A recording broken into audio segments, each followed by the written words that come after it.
কালো জিরে দিয়ে ইলিশ মাছের রেসিপিটা দুর্দান্ত হয়েছে। সেহরিতে এমন ইলিশ মাছের রেসিপি হলে আর কিছুই চাই না। আপনি যতই গভীর ঘুমে থাকেন না কেন, ঘুম থেকে উঠে কিন্তু আপনি এই ইলিশ মাছের রেসিপি দিয়ে একদম পেট পুরে ভাত খেতে পারবেন। খুবই অল্প মশলায় রান্না করেছি। তো এখানে আমি একটা ইলিশ মাছ নিয়েছি। মাছটা রান্না করার জন্য আমি পর্যাপ্ত পরিমাণ সরিষার তেল দিয়ে দিচ্ছি। পুরো রান্নাটা সরিষার তেলেই করে নিব।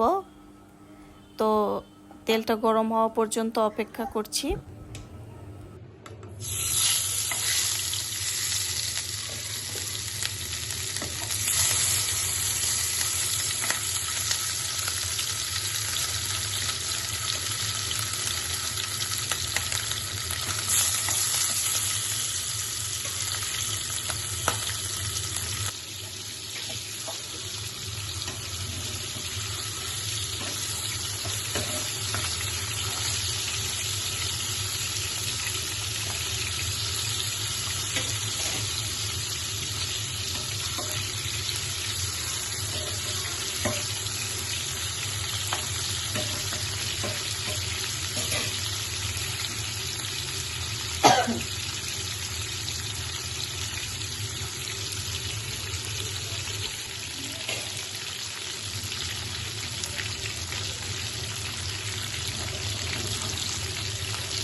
এই তো তেলের ভিতরে কালো জিরে দিয়ে এরপরে শুধু পেঁয়াজ বাটা দিয়েছি, আর কোনো মশলাই ব্যবহার করিনি। আর এই তো এভাবে করি মাছটা খেতে ইচ্ছে হয়েছে। আমি তো মাছটা হালকা ভেজে নিয়েছি, আপনারা কিন্তু চাইলে কাঁচা এভাবে কষিয়েও রান্না করে নিতে পারেন, সেটাও কিন্তু খেতে ভীষণ ভালো লাগে। আর সেহরিতে ভোর রাতে এমন মাছের রেসিপি হলে কিন্তু আর কিছুই চাই না। একসাথে পেট ভরে অনেকগুলো ভাত খাওয়া যায়।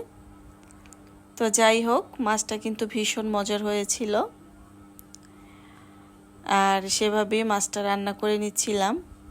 এখানে আমি সামান্য গুঁড়ো মরিচ ব্যবহার করেছি, আপনারা চাইলে কাঁচামরিচ দিয়েও রান্নাটা করে নিতে পারেন। চেষ্টা করেছি খুবই অল্প মশলায় রান্নাটা করার। তো সেভাবেই করে নিয়েছি। তাছাড়া ইলিশ মাছ রান্না করার ক্ষেত্রে তেমন কোনো মশলার দরকার হয় না। আমি তো খাই না, আমার কাছে ইলিশের আসল স্বাদ পেতে হলে অল্প মশলায় এভাবে রান্না করলেই বেশি ভালো লাগে।